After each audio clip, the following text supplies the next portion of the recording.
সেই মধ্যপ্রাচ্য বিশ্বকাপ, সেই স্কটল্যান্ডের বিপক্ষে ম্যাচ দিয়ে শুরু বাংলাদেশের যাত্রা। 2021 টি-20 বিশ্বকাপে সেই দুঃস্মৃতি খানিকের জন্য হলে হয়তো ফিরে এসেছিল, তবে নারীরা হতাশ করেননি। শেষ ম্যাচ জয় দিয়ে শুরু করেছেন টি-20 বিশ্বকাপ। শারজায় টস জিতে প্রথমে ব্যাটিংয়ের সিদ্ধান্ত নেন বাংলাদেশ দলের অধিনায়ক নিগার সুলতানা জ্যোতি।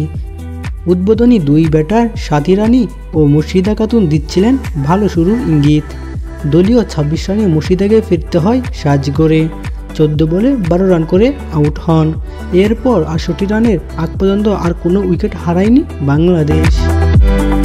সাথী রানীর সাথে সুবহানা মুস্তারির 42 রানের জুটি ভাঙে 32 বলে 19 রান করে সাথী বিদায় নিলেন। সুবহানাও দলীয় রান 3 অঙ্কে যাওয়ার আগে ধরেন সাজঘরের পথ। তার আগে 38 বলে 36 রান করেন দুটি 4-এর সহায়তায়। দলের পক্ষে সর্বোচ্চ রানের ইনিংসটি খেলেছেন তিনি। তাজনেহার গোল্ডেনটাকে শিকার হন শেষ দিকে স্বর্ণা আক্তার।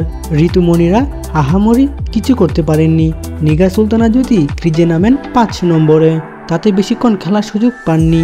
ইনিংসে শেষ বলের আগের বলে 18 বলে 18 রান করে আউট হন তিনি। শেষ পর্যন্ত নির্ধারিত 20 ওভারে 7 উইকেট হারিয়ে বাংলাদেশি সংগ্রহ দ্বারায় 119 রান।